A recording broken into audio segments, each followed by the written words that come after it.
नमस्कार दोस्तों, आप सभी का हमारे YouTube चैनल पर स्वागत है। दोस्तों, आज के वीडियो में हम कक्षा 6 व 7 के विद्यार्थियों के लिए प्रारंभिक मूल्यांकन का हल देखेंगे, तो आप हमसे जुड़े रहिए। ठीक है। तो ये मूल्यांकन विद्यार्थी स्वयं विवेक से करेंगे। विद्यार्थी को सभी प्रश्न करने हैं। शिक्षक विद्यार्थियों को केवल एक प्रश्न समझने में सहायता करेंगे। टिप्पणी करते समय शिक्षक विद्यार्थी की समग्र शिक्षण गतिविधियों को ध्यान में रखेंगे। ठीक है। पृथ्वी को धरा कहते हैं, तो इसी प्रकार निम्नलिखित को और क्या कहते हैं। ठीक है।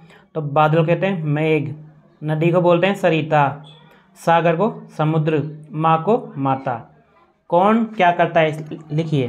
तो डॉक्टर क्या करता है, मरीज का उपचार करता है। अध्यापक बच्चों को पढ़ाता है। किसान खेती करता है। पुलिस चोरों को पकड़कर न्याय दिलाता है। ठीक है। नीचे दिए गए वाक्यों में रेखांकित शब्दों के विलोम शब्द लिखकर वाक्य को क्या है इसमें पूरा करना है। जैसे कि चूहा छोटा, तो छोटा का विलोम शब्द क्या हो जाएगा बड़ा, तो जबकि बिल्ली क्या है बड़ी होती है। हाथी का वजन अधिक होता है, चूहे का वजन क्या होता है कम होता है।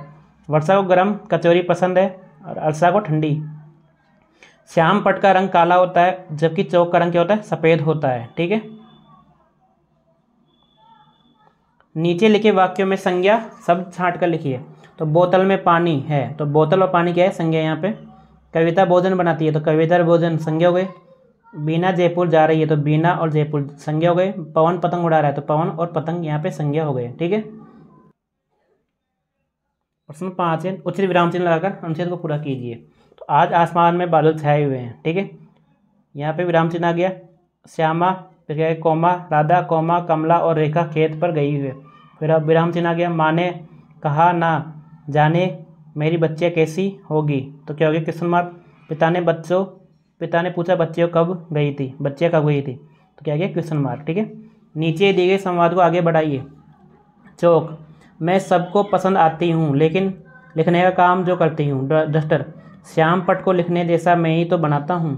चौक बोलता है यदि मेरा उपयोग नहीं किया गया तो श्याम पट पर कुछ भी नहीं लिख सकते हो। तो डस्टर बोलता है परंतु एक बार लिखने के बाद मेरा उपयोग नहीं किया तो दूसरी बार कैसे लिखोगे। प्रश्न 7 है, बताइए कि इन वाक्यों में कौन कौन सी क्रिया सकर्मक है और कौन कौन सी अकर्मक। गोविंद चित्र बना रहा है, तो क्या हो गया सकर्मक। आशा खाती है अकर्मक। भरत पानी भरता है सकर्मक। किरण हाथी है अकर्मक। ठीक है। नीचे दिए गए शब्दों को सही क्रम में लगाकर वाक्य का निर्माण कीजिए। तो देखिए इसका निर्माण हो जाएगा। समाचार भेजने के क्या क्या साधन हैं। कबूतरों का एक झुंड उड़ रहा था। प्रश्न 9 है, गाड़ी चलाते समय हमें किन किन बातों का ध्यान रखना चाहिए। तो यातायात के नियमों का पालन रखना चाहिए, पालन एवं सभी दस्तावेज साथ लेकर चलना चाहिए। निम्नलिखित गद्यांश को पढ़कर 5 प्रश्न बनाइए। ठीक है। मैना नाम की छोटी बच्ची थी, उसके पिता का नाम नाना फडणवीस था। नाना साहब देश की आज़ादी चाहते थे। मैना भी उनसे उनके विचारों से सहमत थी। अंग्रेज इस बात पर उन दोनों से नाराज थे। अंग्रेजों ने नाना साहब के महल में आग लगवा दी। नाना साहब की बहादुरी से दोनों सकुशल बाहर आ गए। ठीक है। तो यहाँ पे प्रश्न बनाने में 5। छोटी बच्ची का नाम मैना था, तो छोटी बच्ची का क्या नाम था। मैना के पिता का नाम नाना फडणवीस था, तो मैना के पिता का क्या नाम था। अंग्रेजों ने महल में आग लगवा दी, तो किसने महल में आग लगवा दी। नाना साहब की बहादुरी से दोनों बाहर आ गए, तो किसके बहादुरी, यहाँ पे बहादुरी से दोनों बाहर आ गए। ठीक है। नीचे अखबार की कतरन दी गई है, इसे पढ़कर प्रश्न के उत्तर दीजिए। तो बीकानेर 28 मार्च राष्ट्रीय विज्ञान दिवस पर बाल वैज्ञानिकों के लिए 10 अप्रैल तक मॉडल का चयन किया जाएगा। मॉडल की प्रदर्शनी RSCERT उदयपुर द्वारा आयोजित की जाएगी। इस प्रदर्शनी प्रतियोगिता में कक्षा 6 से 10 तक के विद्यार्थी भाग ले सकते हैं। निदेशक महोदय ने बताया कि मॉडल का चयन समिति द्वारा किया जाएगा। ठीक है। तथा चयनित छात्र छात्राओं को 10,000 रुपये प्रोत्साहन राशि और बाल वैज्ञानिक पुरस्कार में सम्मानित किया जाएगा। तो ये समाचार कहाँ से प्रकाशित हुआ, बीकानेर से। राष्ट्रीय विज्ञान दिवस पर कौन कौन सा पुरस्कार दिए जाएंगे, तो बाल वैज्ञानिक पुरस्कार। इस समाचार को अच्छी तरह पढ़कर अपने विद्यालय का कोई समाचार बनाकर लिखिए।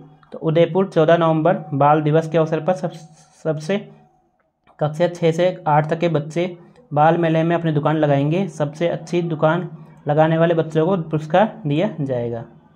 पुरस्कार में क्या दिया जाएगा, 10,000 रुपये। निम्नांकित चित्र को देखकर अपने विचार लिखिए। तो देखिए चित्र दिया गया है, ये एक मेले का चित्र है, इसको देखकर अपने विचार लिखिए। ये एक मेले का चित्र है। मेला आनंद के साथ साथ हमारी संस्कृति को जीवित रखते हैं। मेले में अनेक लोगों को रोजगार प्राप्त होता है। मेले में झूले, खिलौने की दुकान, खाने पीने के सामान की दुकान आदि देखने को मिलती है।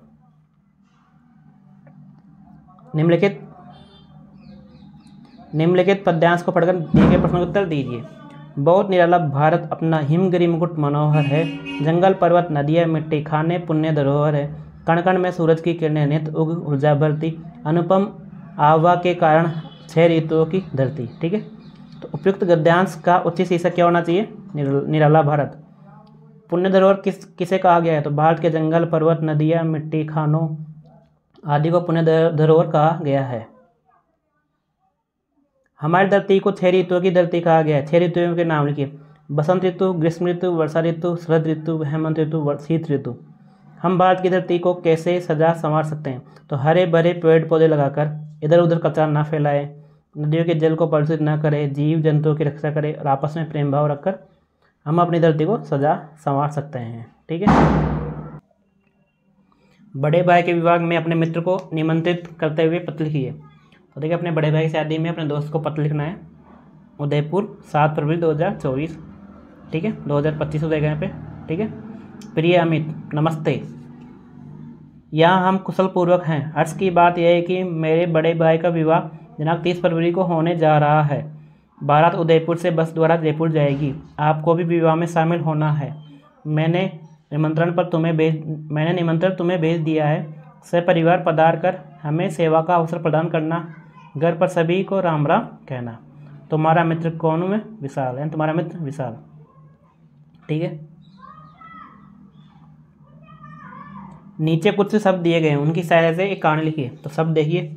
एक दर्जी, हाथी, रोटी, खिलौना, दुकान, रास्ते में जाता, नदी, पानी, नहाता पीता, एक दिन सुई चुबाना, सूंड दर्द, कीचड़ फैलाना, कपड़े खराब हो गए, दुखी हुआ।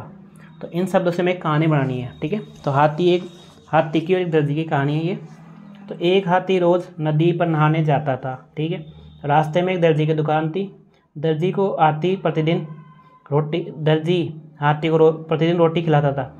एक दिन दर्जी को शरारत सूझी। उसने हाथी को रोटी खिलाने की बजाय उसकी सूंड में सुई चुबा दी। हाथी को बहुत दर्द हुआ, जिससे नाराज होकर वह नदी से लौटते समय अपनी सूंड में कीचड़ भर लाया। उसे दर्जी की दुकान पर छिड़क दिया। दर्जी के सारे कपड़े खराब हो गए। ठीक है। और उसे अपने किए हुए पर पछतावा हुआ। यानी जैसे दर्जी ने हाथी को परेशान किया, तो हाथी ने भी उसका बदला ले लिया, उनके सारे कपड़े गंदे कर। ठीक है दोस्तों।